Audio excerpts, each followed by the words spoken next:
స్వాతి, ప్రస్తుతం మనం ప్రమాద స్థలంలోనే ఉన్నాం. నంద్యాల ఎంపీ బైరెడ్డి శబరి ఇక్కడికి వచ్చారు. పోలీసులు అధికారులతో మాట్లాడారు. సంఘటన ఎలా జరిగింది తెలుసుకున్నారు. ఆమెతో మాట్లాడే ప్రయత్నిద్దాం. మేడం చెప్పండి, ఎట్లా జరిగింది ఇన్సిడెంట్, మీకున్న సమాచారం ఏంటి? ఇది పొద్దున 3-3:30 ప్రాంతంలో ఇది ప్రైవేట్ ట్రావెల్ బస్సు మన హైదరాబాద్ నుండి బెంగళూరు బౌండ్ బస్సు. ఇది దాదాపు 40 మంది ప్యాసింజర్స్ ఈ బస్సులో ట్రావెల్ చేస్తున్నారు.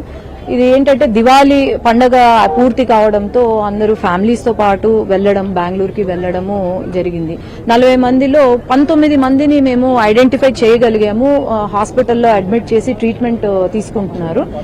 ఇంకా మిగతా మంది మనం అందరం చూస్తే అక్కడ బస్సు ఒక బైక్ ని ఢీ కొట్టి ఆ బైక్ కూడా బస్సు కింద ఉంది. అది fuel tank, direct collision to the fuel tank ఇక్కడ విట్నెస్ కూడా ఆపోజిట్ డైరెక్షన్ నుంచి వస్తున్నారంట.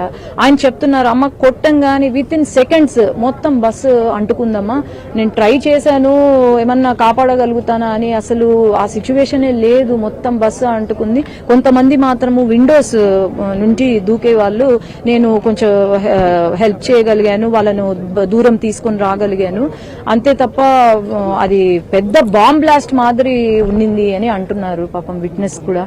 అదే ఇటువంటి సిచ్యువేషన్స్ చాలా బాధాకరమైన సిచ్యువేషన్. ఎందుకంటే 19 మంది ఐడెంటిఫై అయ్యారు. మిగతా వాళ్ళు మీరు చూస్తే పూర్తిగా బాడీస్ కాలిపోయి ఉన్నాయి కాబట్టి ఐడెంటిఫై చనిపోయారు అనేది ఏమన్నా క్లారిటీ? అదే దాదాపు 40 మంది ఇప్పుడు వరకు మాకు అందిన సమాచారం 39 మంది ట్రావెల్ చేస్తున్నారు. దాంట్లో 19 మందిని మేము హాస్పిటల్ కి షిఫ్ట్ చేశాం. ఇంకా మిగతా వాళ్ళు అంటే మీరు ఇంకా ఎంతమంది అనేది కౌంట్ చేసుకోవచ్చు. ఎందుకంటే నేను పర్ఫెక్ట్ నంబర్ అయితే ఇవ్వలేను. Investigation it's